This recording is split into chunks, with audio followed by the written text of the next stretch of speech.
السلام علیکم ناظرین، سیرت النبی صلی اللہ علیہ وسلم، باب 10۔ یہ تمہارا بیٹا نہیں۔ آپ کو قافلے کے ساتھ اس لیے نہیں لے جایا گیا تھا کہ آپ کم عمر تھے۔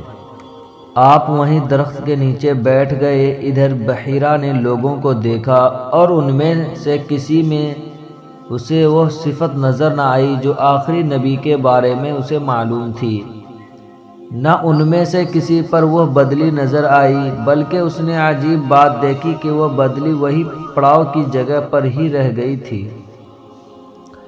اس کا صاف مطلب یہ تھا بدلی وہی ہے جہاں اللہ کے رسول ہے۔ تب اس نے کہا، اے قریش کے لوگو، میری دعوت سے آپ میں سے کوئی بھی پیچھے نہیں رہنا چاہیے۔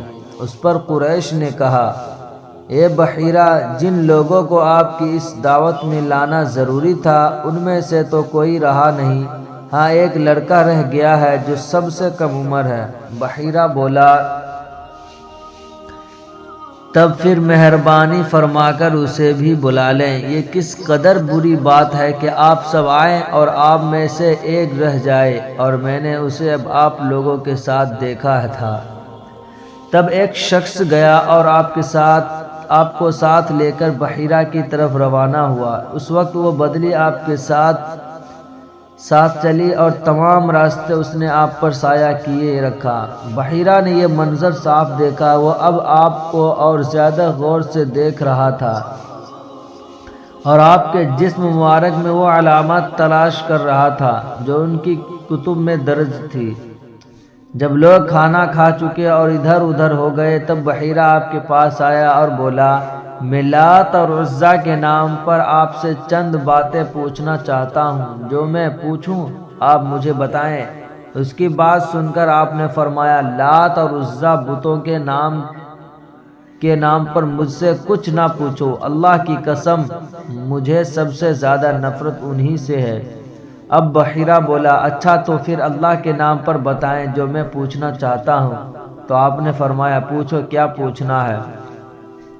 اس نے بہت سے سوالات کیے، آپ کی عادت کے بارے میں پوچھا۔ اس کے بعد اس نے آپ کی کمر پر سے کپڑا ہٹا کر مہر نبوت کو دیکھا۔ وہ بالکل ویسے ہی تھا جیسا کہ اس نے اپنی کتابوں میں پڑھا تھا۔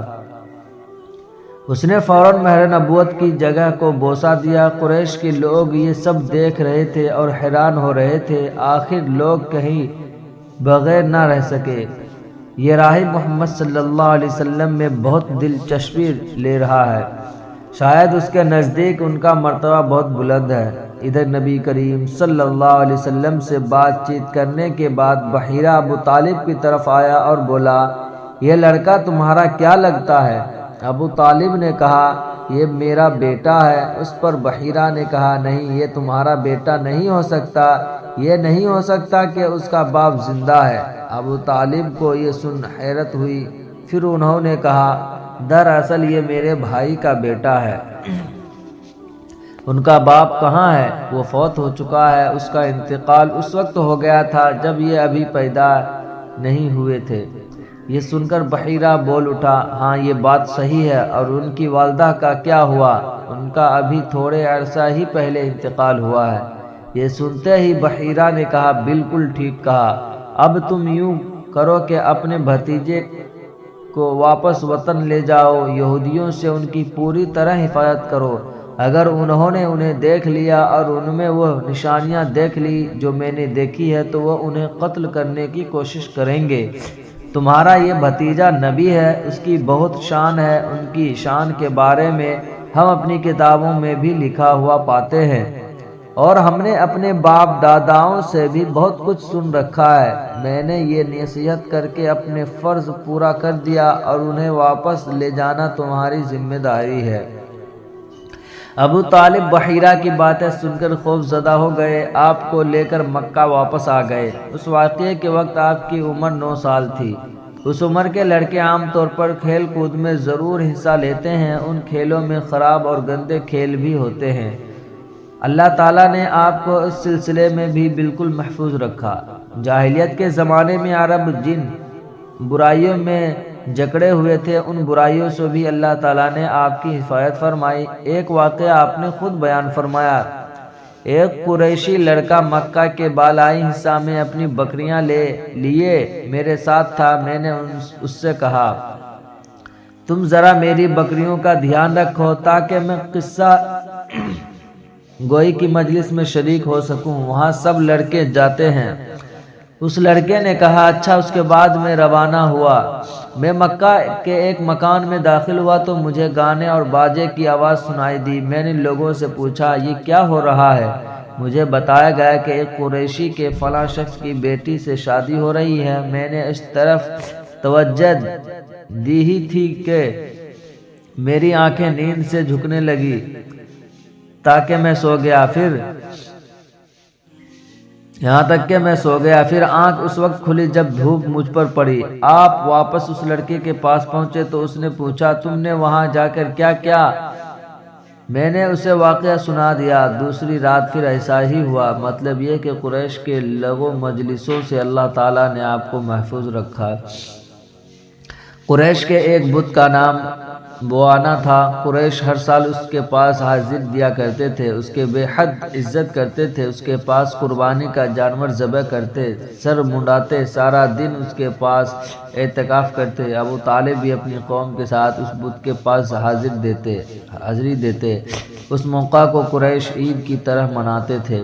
ابو طالب نے نبی کریم صلی اللہ علیہ وسلم سے کہا بھتیجے آپ بھی ہمارے ساتھ عید میں شریک ہوں۔ آپ نے انکار فرما دیا۔ ابو طالب ہر سال آپ کو شریک ہونے کے لیے کہتے رہے لیکن آپ ہر بار انکار ہی کرتے رہے۔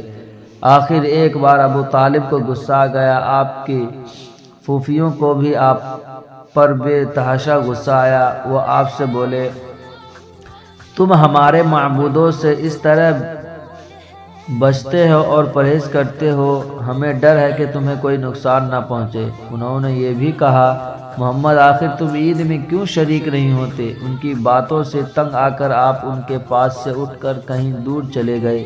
اس بارے میں آپ فرماتے ہیں میں جب بھی بوانا یا کسی اور بت کے نزدیک ہوا میرے سامنے ایک سفید رنگ کا بہت قد اور آدمی ظاہر ہوا۔ اس نے ہر بار مجھ سے یہی کہا محمد پیچھے ہٹو، اس کو چھونا نہیں۔ اس سے آگے کا واقعہ سیرت النبی صلی اللہ علیہ وسلم کے باب 11 میں سنائیں گے۔ ہمارے چینل کو سبسکرائب اور لائک اور بیل آئیکن ضرور دبائیں اور زیادہ سے زیادہ شیئر کریں۔